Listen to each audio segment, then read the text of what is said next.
প্রিয় দর্শক, আসসালামু আলাইকুম। আজ আবার হাজির হয়ে গেলাম ইসরায়েল ইরানের যুদ্ধের আপডেট নিয়ে। আপনারা ইদানিং দেখতেছেন যে নেট দুনিয়ায় ঘোরাঘুরি করতেছে, নেতানিয়াহু মারা গেছে। এজন্য অনেকে প্রমাণ দিয়েছে অনেক জায়গায় নেতানিয়াহু সত্যি মারা গেছে কিনা। কালকে একটা ভিডিও দেখলাম যে কফি খাচ্ছে, কিন্তু কফি তার কাপ থেকে ফুরাচ্ছে না। এবং এর আগে একটা ভিডিও দিছিল 6 আঙ্গুল। উনি কালকে ওই ভিডিওতে এসে ওনার আঙ্গুল 5 আঙ্গুলে দেখাইছে। হাস্যকর একটি এখন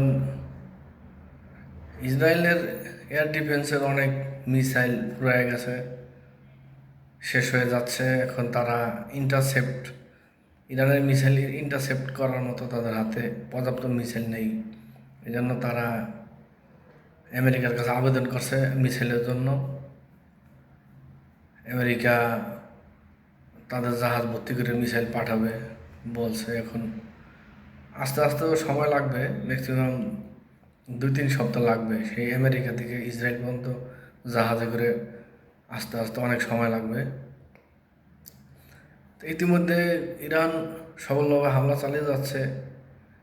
দুবাইতে প্রচুর পরিমাণ হামলা হয়েছে এবং কাতারে, কুয়েতে, ইরাকে, জর্ডানে, সৌদি আরব কালকে হামলা হয়নি আলহামদুলিল্লাহ। সৌদি আরব একটি ভালো রাষ্ট্র, তারা তার কারোর সাথে কোনো বিভেদে জড়ায় না। সৌদি সরকারও ভালো এবং অনেক মার্কিন সেনা মারা গেছে, প্রায় 1-2 হাজার মতো মার্কিন সেনা মারা গেছে, কিন্তু তারা খবর দেয় 6 জন মারা গেছে মার্কিন সেনা। অন্তত 6 জন না, কমপক্ষে 1,000-এর মতো মার্কিন সেনা নিহত হয়েছে। আর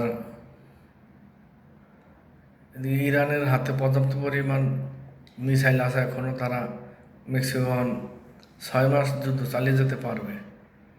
ইরানকে সহযোগিতা করছেন চীন, রাশিয়া।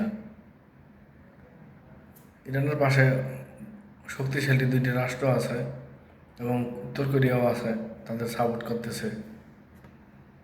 তাই আপনাদের মতামত কি দর্শক? আমি নতুন আমার চ্যানেলটা, প্লিজ সাবস্ক্রাইব করবেন, ফলো করবেন, লাইক করবেন, শেয়ার করবেন প্লিজ।